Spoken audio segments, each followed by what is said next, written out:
मैंने और मेरे दोस्त विक्रम ने भानगढ़ की कई कहानियां सुनी थी और लोगों के मुताबिक भानगढ़ इंडिया की सबसे डरावनी जगह है। वहां सूरज ढलने के बाद अंदर जाना कानूनन मना है। कहते हैं इस किले में राजकुमारी रत्नावती रहती थी, जिसकी खूबसूरती की चर्चा दूर दूर तक की जाती थी। किले के पास एक सिन्हई नाम का तांत्रिक रहता था, जो राजकुमारी की सुंदरता से मंत्रमुग्ध हो गया था और किसी भी कीमत पर राजकुमारी को हासिल करना चाहता था। एक बार राजकुमारी अपने दोस्तों के साथ बाजार में इत्तर खरीदने के लिए निकली। उस तांत्रिक ने यह देखा और इत्तर में काले जादू की मदद से ऐसा कुछ मिलाया जिसे लगा कि राजकुमारी उसके वश में हो जाती। किसी नगरवासी को इसकी भनक लग गई और उसने राजकुमारी को जाके ये सब बता दिया। ये सुन के राजकुमारी ने वो इत्तर की बोतल महल के बाहर फेंक दी और वो चट्टान पर जा गिरी। काले जादू के कारण वो चट्टान उस तांत्रिक की ओर आकर्षित हुई और उसे कुचल डाला। अपनी आखिरी सांसें लेते हुए उसने पूरे भानगढ़ को एक श्राप दिया। भानगढ़ अब कभी सुखी नहीं रह पाएगा और यहाँ जो कोई भी निवास करेगा सब मारे जाएंगे। उसके कुछ ही दिनों बाद मुगल योद्धाओं ने भानगढ़ में घुस के उस पर कब्जा कर लिया।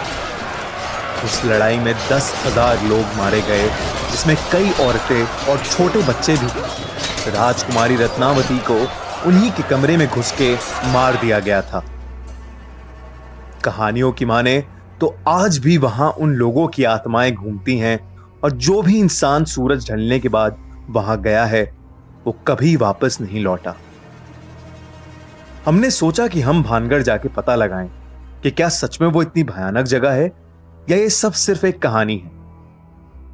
करीब रात 8 बजे गार्ड को कुछ पैसे देके हम अंदर घुस गए।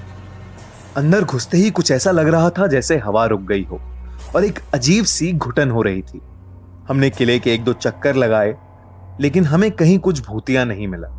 मुझे एक जरूरी कॉल करना था और नेटवर्क के चक्कर में मैं किले के एक दूसरी तरफ चला गया। जैसे ही मैंने कॉल मिलाया तभी मुझे किसी लड़की की चीख सुनाई दी और मैं भागा भागा विक्रम के पास लौटा, पर वो वहां था ही नहीं। मैंने उसे काफी आवाज लगाई, विक्रम विक्रम, पर कोई जवाब नहीं आया। तभी मुझे ऊपर के कमरे से एक थम करके आवाज आई तो मैं उस तरफ चलने लगा। जैसे ही मैं सीढ़ियां चढ़ रहा था वैसे ही मुझे पायल की छन छन सुनाई दी और मुझे लगा कि मेरी बगल से कोई लड़की भागी। अब मुझे काफी ज्यादा डर लगने लगा था। मैं फिर चिल्लाया, विक्रम विक्रम। मैं महल का हर एक कमरा देख रहा था। तभी मुझे एक कमरे की खिड़की की तरफ विक्रम खड़ा दिखा और मेरी जान में थोड़ी सी जान आई। विक्रम, कहां था यार तू? जल्दी चल यहां से, गलत आ गए हम यार, प्लीज चल यहां से, चल जल्दी से। विक्रम ने कोई जवाब नहीं दिया। मैंने जैसे ही उसका हाथ पकड़ा वैसे ही पीछे के दरवाजे से मुझे विक्रम की आवाज सुनाई दी। जब मैंने देखा कि विक्रम तो अभी दरवाजे से आया है और मैंने जिसका हाथ पकड़ा है वो कोई और है, तो मेरी बुरी तरह हालत खराब हो गई। जैसे ही मैंने उसका हाथ छोड़ा उसने मुझे मुड़ के देखा। उसे देख के मैं कांपने लगा और पीछे गिर पड़ा। विक्रम ने मुझे उठाया और हम दोनों भागे भागे वहां से निकले।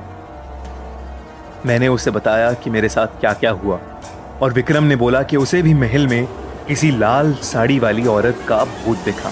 हम वहां से बच के अपने घर तो आ गए, लेकिन उस घटना के बाद अब हम कभी भानगढ़ की कहानियों को नजरअंदाज नहीं करते और ना ही किसी को वहां जाने की सलाह